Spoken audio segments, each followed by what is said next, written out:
Welcome back to our study on creating God's people.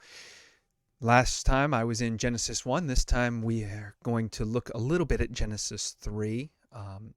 My plan for the text for this week is Genesis 3, the first half of it, really, verses 1 through 13. But there's a lot to talk about. In Genesis 1, we saw this kind of macro vision of God creating or giving purpose to all of creation. And then in Genesis 2, there's this kind of micro version of the Garden of Eden. At least that's what we call it.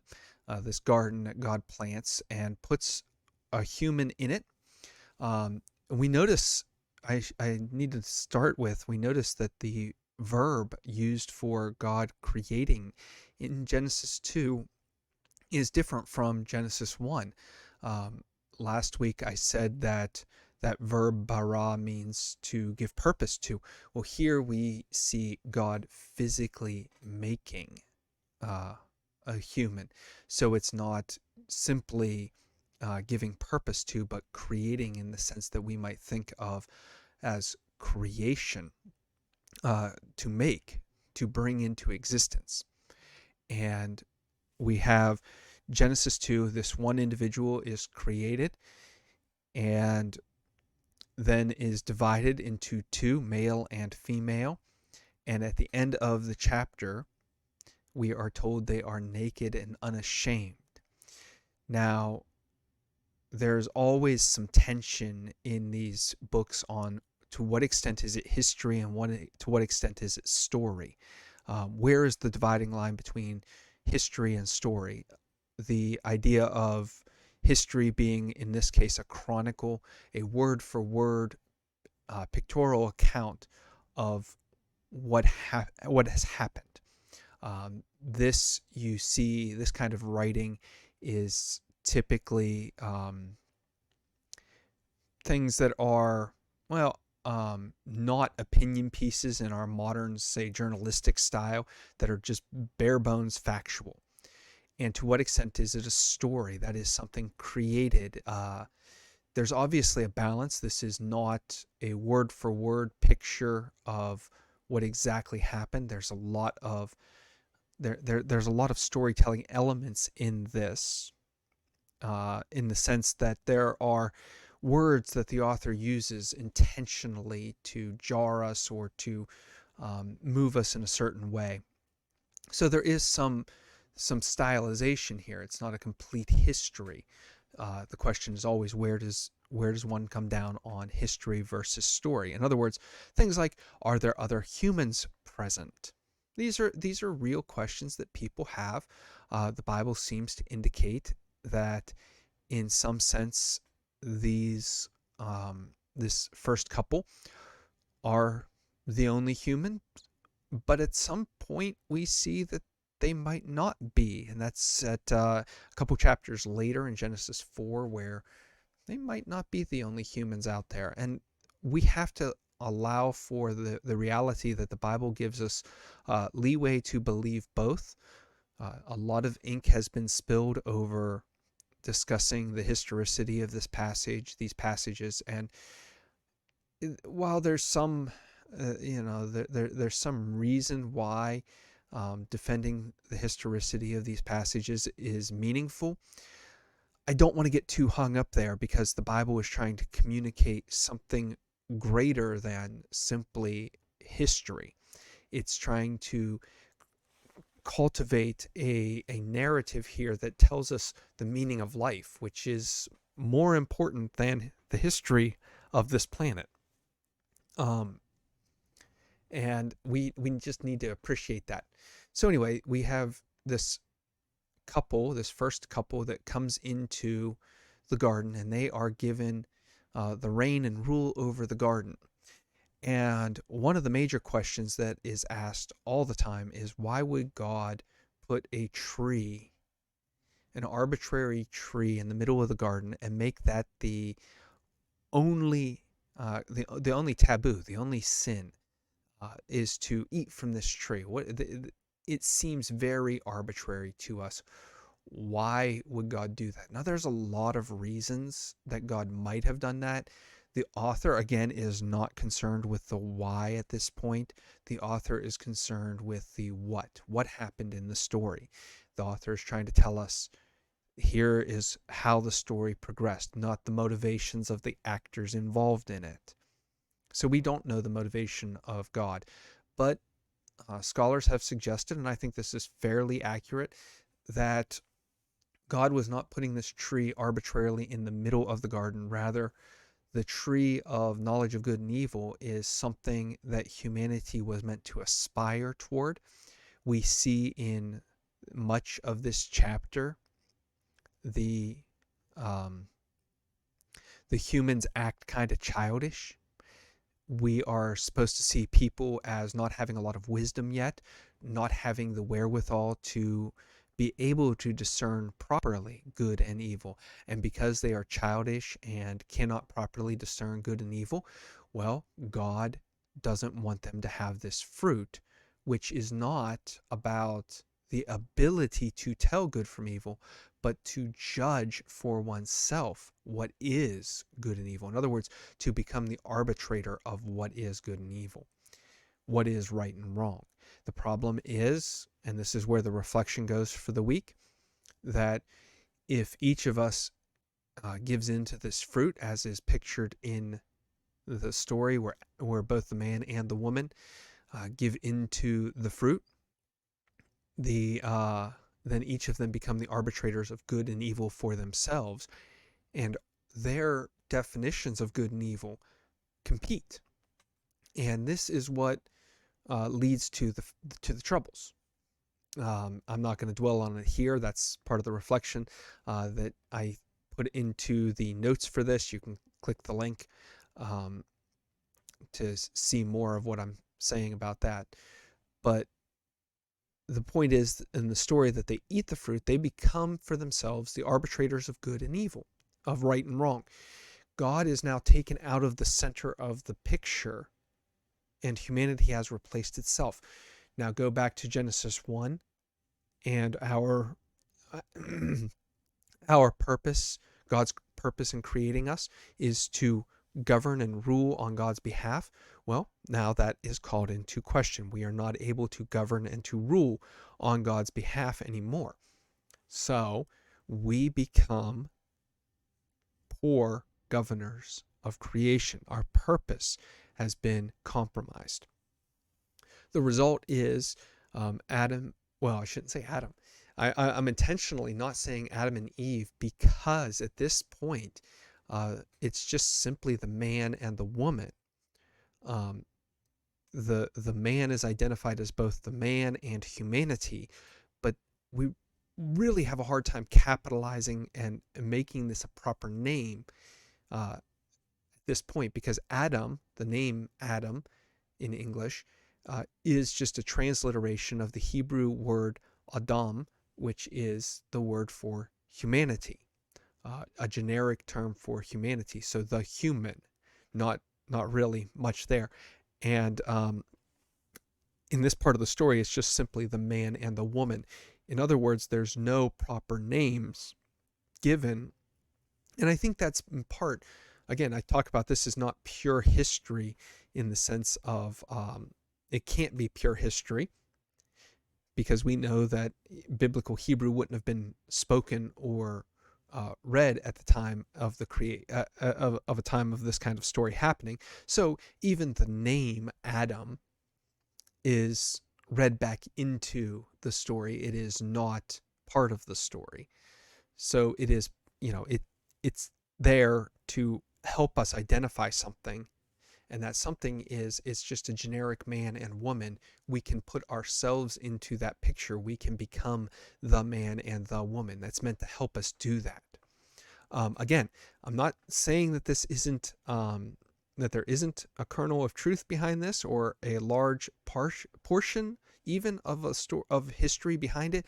What I'm saying is that obviously the author who has gotten hold of this story is writing it to help us understand specific points, and we miss out on a lot if we don't try to understand what the author wants us to see.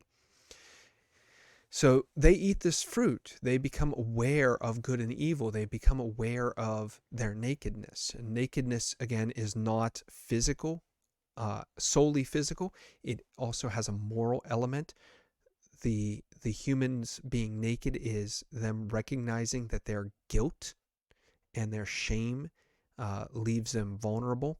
So here they're recognizing something as bad, and it's guilt and shame, and they negatively deal with that guilt and shame, because instead of confessing and admitting to God what's going on and what has happened, they choose the evil path of trying to cover up what was going on. So in other words, they now recognize good and evil. They recognize right and wrong. They feel the guilt. They feel the shame, but they don't completely recognize right and wrong. And so they are dealing poorly with it. Now, we want to look a little bit at the consequences of these actions. The consequences of the actions, God curses them. But there are two types of curse. There's a prescriptive curse and a descriptive curse. A prescriptive curse is where God is proclaiming, this will happen to you. I will cause this to happen. A descriptive curse is one in which God is describing what will happen as consequences of the decisions. A lot of people want to read the language of I will and God saying I will as prescriptive, but this is a form of Hebrew where they're putting words into God's mouth that are not necessarily they're meant to show God's sovereignty, but not necessarily make God the actor. I know this is a little confusing. This is a little difficult because I'm not explaining it very well. This is one of those concepts I kind of understand and I kind of recognize when it happens, but being able to break it down and describe it, not so much. And that just shows that I don't completely understand the concept as well as I could. But this is a form of Hebrew idiom where they are giving God sovereignty, but really God isn't the primary actor. God is describing the consequences of the decision of the humans. The humans' decision was to eat the fruit. Because of that decision, they now face consequences. And the consequences are, well, the ground is not going to produce. It's not going to work with humanity. Humanity is going to try to dominate the earth, and the earth isn't going to cooperate because we're not going to take care of the earth in the way that God wants us to. We still see that today as we battle with, farmers battle with how to properly nourish the ground. And this is something we struggle with. What the Bible is trying to tell us is that if we would have stayed with God and working with God, God would have shown us how to properly tend the earth so that it worked with us and not against us. Also, God pronounces curse on the woman, that her pain, and I don't think physical pain here is really what the author had intended. The mental anxiety of childbirth and bringing children into the world is going to increase. This isn't a word that really talks about physical pain as much as mental anxiety and mental pain and anguish. And on top of that, there's going to be a power struggle in the home between man and woman. Men and women are going to struggle with control and power. And yes, there's a sense in which each individual is cursed with something different. But again, we're not necessarily dividing the man and the woman here. They are each cursed on behalf of humanity. In other words, we all suffer all of this. This is not just one curse for each sex. This is curses that impact all of humanity, but because each person is named as an actor in this story, each person is individually cursed on behalf of all of humanity. Um, Here, I should point out that uh, from very early days, the biblical interpreters have recognized that in the garden, um, humanity was meant to be one, work together as one. The idea of Genesis 2 is that um, God creates one person, divides that person uh, in half. The Hebrew word is not rib, that Eve, or the woman, is not formed out of a rib, but out of Adam's side. The man's side is split off, and this is all in a vision. It's not necessarily a real picture of what's happening. This is a vision that the man sees. He sees himself divided, and then sees the woman and recognizes, oh, this is what completes this union is what completes humanity, and we are to work together. We are not meant to work kind of independent of each other. We're meant to work together. We're meant to cooperate and share. And so we should not see this curse in Genesis 3 as God ordaining a hierarchy or a power structure. Rather, it is descriptive that because of this action, eating the fruit, the power struggle is going to unfold, and it's going to ruin what was initially created as a relationship of mutual support and mutual aid.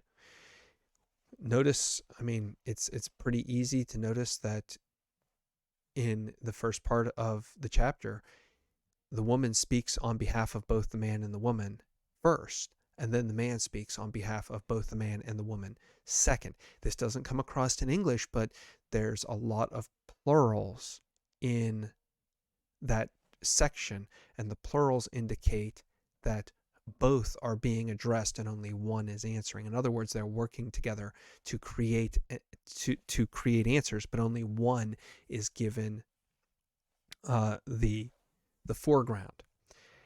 A couple of things that I want to point out just briefly in closing is there's two different places where this story is really mentioned in the New Testament. One is in Romans 5, and one is in 1 Timothy 2. The 1 Timothy 2 passage is really it's difficult. It's difficult to translate because the language is just, it's garbled from kind of the English perspective. What is meant there by women studying in silence and Eve being deceived and all of this, we're not 100% sure. That is not a clear-cut passage by any means, but what it seems to be saying is in Ephesus at the time, there was kind of this power struggle where women were coming in and thinking they could run the church. And the advice given to Timothy is, don't let that happen. Let them go study at home. And I think that this is one of those negative references where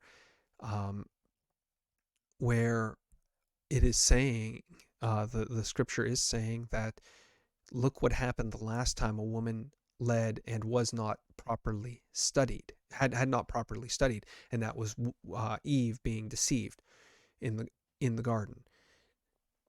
But it is not meant to be a condemnation of women in general taking on leadership or taking on some sort of role within the church. It is a very specific clause and a very specific context, and it is meant to say, let them go study and learn before they take control.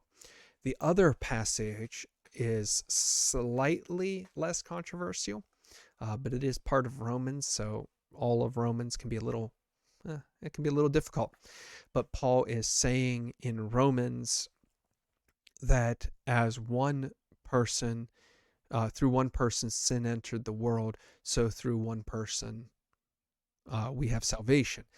And what this is, what we shouldn't overread, that all of our sin can be traced back to this one moment, but rather because sin is now part of the world, we're all going to dabble in it, and we are all going to experience it. We are all going to be touched and impacted, impacted by it. I like to think of, imagine, if you will, Adam and Eve are spilling a giant bottle of ink. It's not that because they spilled it, we all participate in that, but because there's ink everywhere, we're all going to get some on us. It's just human nature. We're going to go play in it. We have never learned the lessons of wisdom properly to not play in it, and we can't learn them in a way that we cannot grow out of that, but that Jesus comes to enact a cure for that. And we now have, through Jesus, the opportunity to leave that behind. So that's a little bit about Genesis 3. I hope it was somewhat clear and concise. I recognize there's a lot behind this. There's a lot to these passages. So if I'm not being clear, please let me know. I'll try harder to condense some of this and be more focused about what can be more helpful. So hope you're enjoying. Have a great week.